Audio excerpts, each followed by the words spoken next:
se retrouve aujourd'hui pour une nouvelle vidéo, un update lecture. En premier, je vous présente Cœurs et âmes de Colleen Hoover, publié chez Hugo New Romance dans leur collection Poche. Ça fait longtemps que je voulais découvrir cette autrice. Elle a écrit notamment Jamais plus, qui va être adapté ou qui est adapté, je crois, à l'heure où je poste cette vidéo. Jamais plus, c'est vraiment un incontournable de la romance. Tout le monde en parle, tout le monde dit qu'il faut le lire. Mais c'est vrai que moi, il m'attirait pas forcément, surtout pour les trigger warnings. Et Cœurs et âmes, c'était une petite romance young adulte d'été que du coup j'ai lu et que j'ai plutôt bien appréciée. On va suivre du coup Beya qui, suite au décès de sa mère, en fait se retrouve sans rien, sans logement, sans rien du tout parce que sa mère était une toxico et elles vivaient toutes les deux dans une caravane. Donc vraiment on est sur une intrigue vraiment poignante, notamment sur le passé de Beya et de comment en fait elle arbore le monde avec l'enfance qu'elle a vécue, l'adolescence qu'elle a vécue qui était vraiment traumatisante. Et elle va être en fait recueillie entre guillemets, elle va mentir à son père pour qu'il accepte qu'elle vienne dans sa maison de vacances au bord de la plage, juste le temps de l'été avant qu'elle aille à l'université. Et elle va y rencontrer un ami de sa demi-sœur du coup parce que son père s'est remarié. Et il s'appelle Samson et personne ne sait grand chose sur lui à part qu'il habite dans la maison voisine. Donc on est vraiment sur une station balnéaire où les maisons sont un peu alignées au bord de la plage sur pilotis et il y a des voisins forcément.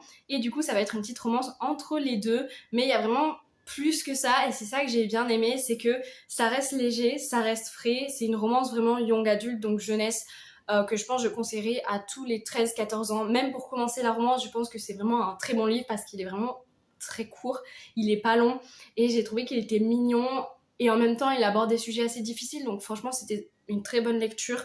Ça n'a pas été incroyable non plus, c'est pour ça que je lui ai mis une note de 4 sur 5. J'ai bien aimé, j'ai passé un bon moment, c'était le côté estival, plage, mer, petite romance et tout que je cherchais. Et j'ai quand même été assez bouleversée par la fin. Je l'ai trouvée très belle, très réaliste et très sincère. C'est pour ça que franchement c'était une bonne lecture malgré tout. Je vais vous parler maintenant d'une très grosse déception. C'est même un livre que j'ai abandonné. Il s'agit de The Kiss Cushion de Hélène Wang, publié toujours chez Hugo Poche dans leur collection New Romance. C'est un livre de romance dont tout le monde parle, tout le monde dit que c'est un livre absolument à lire, il est très populaire et Hugo a même mis du temps à le sortir en poche. Mais je n'ai pas du tout apprécié ce livre. Je l'avais lu en lecture commune avec ma petite sœur et on l'a abandonné toutes les deux à la même page parce qu'on était d'accord sur ce point-là. En fait, tout le monde dit que ce livre c'est vraiment trop mignon, que Michael est adorable avec, je sais plus son nom, Stella, voilà. Mais en fait, non. Je suis désolée, je suis pas d'accord. Alors après, ce sont mes goûts aussi. C'est la façon que j'ai d'aborder l'amour, d'aborder les choses, d'aborder les relations entre deux personnes. Ensuite, du coup, Stella qui va décider du coup d'engager un escort boy parce que ses parents, voilà, ils arrêtent pas de la saouler avec ça, de lui dire c'est quand que tu nous fais des bébés, c'est quand que qu'on aura un gendre, etc. Et Stella, ben voilà, elle en a un petit peu marre, elle se dit bon, ils veulent pas comprendre, je vais du coup essayer de faire ce qu'ils me disent de faire. Déjà la décision, j'étais un peu ok.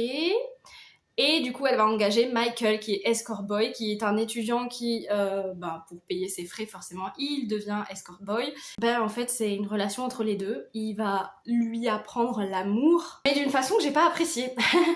Déjà, la première scène pour présenter le personnage masculin, vraiment, le premier chapitre de son point de vue, c'est lui qui est en train de se branler dans sa douche en pensant à sa prof. Déjà, à quel moment l'autrice a pensé que c'était une bonne idée de présenter un personnage masculin avec cette scène? Je ne sais pas, mais c'est le cas. Et en fait, leur première rencontre, au début, je me disais, ok, why not, c'est mignon et tout. Mais en fait, ils commencent déjà, à peine ils viennent de se rencontrer, elle pleure parce que elle se sent pas bien et tout de faire ça, bon, voilà, à cause de son trouble. Et lui, tout de suite, dans ses pensées, il se dit oh, je vais la protéger, je ne sais pas qui lui a fait ça, mais j'ai envie de la protéger, j'ai envie de taper des gens. Et moi, je suis là, mais tu la connais depuis 5 minutes. Je veux bien que tu sois protecteur, doux et tout ça, mais là, c'était un peu macho. Et puis après, elle se sent pas bien, toujours à cause de son trouble, elle a envie d'aller se doucher. Et ben non, il lui prend il lui prend par le bras, il l'assoit sur ses genoux, il lui dit tu restes avec moi, on va regarder un film. Elle a envie de se doucher, laisse-la se doucher. Bref, rien que les 74 premières pages m'ont suffi. Alors écoutez, je suis passée à côté, c'est pas grave, il y a plein d'autres livres qui m'attendent, qui seront peut-être mieux, plus adaptés à moi. Ça ne reste que mon avis. Moi, j'ai pas du tout accroché. Peut-être que vous allez aimer ce côté, il l'aide et tout à apprendre l'amour, je ne sais pas, mais moi, j'ai pas voulu tenter plus que ça.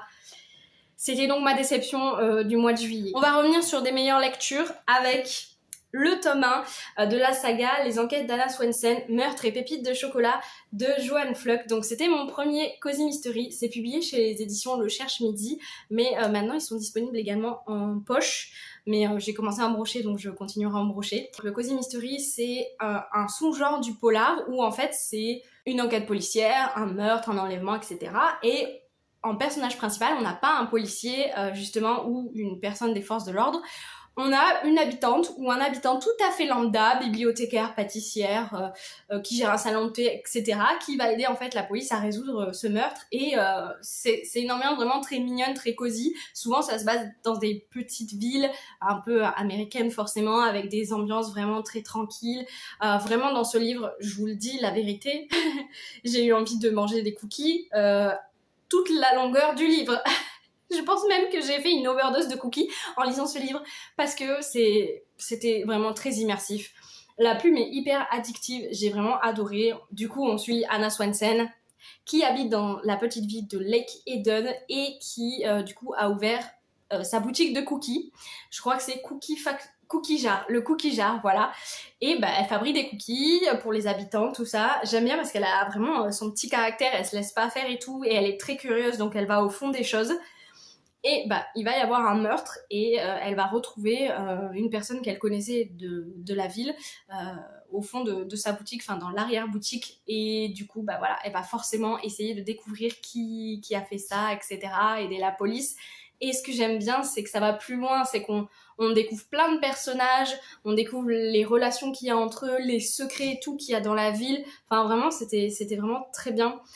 J'ai vraiment apprécié ce côté-là, comme je dis, ce côté cosy, le fait qu'on se concentre pas forcément sur les indices un peu gore et tout comme dans un polar normal, on se concentre sur les personnages, sur les secrets et tout qu'il y a dans la petite ville, et ça j'ai vraiment beaucoup aimé. Le dernier livre que je vous présente de cette top date lecture, il s'agit de Un printemps pour te succomber de Morgane Moncomble, publié chez Hugo New Romance dans leur format broché cette fois-ci. Il s'agit du 3e tome de la saga Seasons, mais chacun des tomes peut se lire indépendamment parce qu'on suit des couples différents. C'est juste que les 4 personnages, du coup il y a 4 tomes, les 4 personnages féminins principaux se connaissent en fait entre elles, c'est un groupe d'amis, mais vraiment ça spoile rien. Je vous conseille quand même de les lire dans l'ordre pour le côté, on suit les saisons, mais sinon vous pouvez vraiment les lire indépendamment. Et ça a été un énorme coup de cœur. Vraiment, avant de vous faire le résumé, je vous le dis, c'était un énorme coup de cœur. J'ai adoré ce livre, plus que adoré. C'est devenu mon préféré de cette autrice, en sachant que je les ai tous lus, sauf 2 qui me restent à lire. Et c'était incroyable. Je comprends la hype qu'il y a autour de ce livre parce que j'ai ressenti tellement, mais tellement d'émotions en le lisant. C'était dingue. À quel point j'ai été à fond dedans, à quel point j'ai aimer les personnages, à quel point je suis tombée amoureuse vraiment de ce livre, de cette histoire, de ce qui se passe dedans, des messages qui sont passés. C'était beau, c'était magnifique et je vous parle de l'histoire. Ensuite, du coup, Nolia, qui est une fleuriste fauchée, c'est vraiment ce qui a marqué dans le résumé, parce que en gros, elle a eu un enfant avec son ex, mais son ex était vraiment toxique et elle l'a quitté, sauf qu'elle lui a jamais dit qu'il avait une fille. Et en fait, 1 an plus tard, déjà ses parents l'ont abandonnée, elle est toute seule avec son enfant et elle essaye de survivre en fait. Et donc elle a une boutique de fleurs avec sa meilleure amie, sauf que les affaires ne se passent pas très bien. Et pour l'avenir de sa fille, elle décide de revenir vers ses parents et de leur demander de l'aide. Ils acceptent, mais à une condition, c'est qu'elle se marie. Parce que elle est issue d'une famille assez aisée.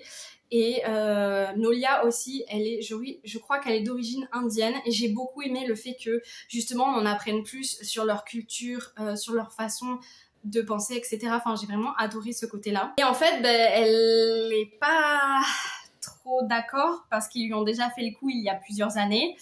Et c'était donc son ex et ça s'est pas du tout bien passé. Donc elle est un peu frileuse de ça, mais elle va faire la rencontre dans un petit quiproquo de Camille, qui lui est un riche milliardaire qui possède une application de rencontres et je ne vous en dis pas plus, mais ils vont accepter de s'associer, lui parce que sa réputation est en jeu et elle parce que elle cherche un mari pour que ses parents acceptent de l'aider et surtout elle se dit que Camille, qui est riche et qui a beaucoup de ressources, pourra la protéger de son ex. Donc j'ai trouvé vraiment la relation hyper belle. Il n'y a pas vraiment de plot twist, mais en fait à la fin on comprend que c'est vraiment le destin qui les a reliés tous les deux, Camille et Nolia. Je vous dis pas pourquoi, mais c'était beau, tellement bien pensé, ça m'a bouleversée. Je m'en remettais pas, je me disais ah ouais, oui, le destin, vraiment. Et c'est trop beau et leur histoire est vraiment belle. Ils sont vraiment, enfin l'alchimie, on la ressent complètement. Si vous cherchez une romance vraiment où on ressent l'alchimie à fond des personnages, Un printemps pour te succomber, mais plus qu'à fond en fait. J'avais vraiment l'impression d'être avec eux et de les voir vraiment, enfin de ressentir leur amour. Et leur amour est très sain. C'est ça que j'ai aussi beaucoup aimé. C'est que c'est vraiment une romance saine, belle. Ils se relèvent l'un grâce à l'autre. Et j'ai même l'impression que c'est un peu toujours ça dans les romans de Morgane Moncomble. Et c'est pour ça que je les adore. C'est parce que les personnages, on comprend pourquoi ils s'aiment. C'est pas juste ils sont attirés l'un par l'autre, voilà, ils vont finir ensemble, etc. C'était écrit. Non, on sent vraiment pourquoi ils s'aiment, on sent pourquoi ils étaient faits ensemble, et c'est ça que j'adore dans ces romances. Et là, je l'ai forcément ressenti. Tout ce qui s'est passé, j'étais à fond. Il y avait des rebondissements, il y avait des mini plot twists, mais ça rythmait en fait vraiment le récit jusqu'au bout. Et ouais, je sais pas quoi dire de plus. Il était incroyable. Et en même temps, j'ai hâte de lire le dernier tome de cette saga. Et en même temps, j'ai pas envie parce que j'adore Morgane Moncomble. Mais là, elle a prévu de faire une pause pendant 2 ans, je crois. Et de me dire que j'aurai pas d'autres livres de cette autrice avant 2 ans, c'est dur. Vous voyez, parce que j'adore vraiment ces livres. Donc bon.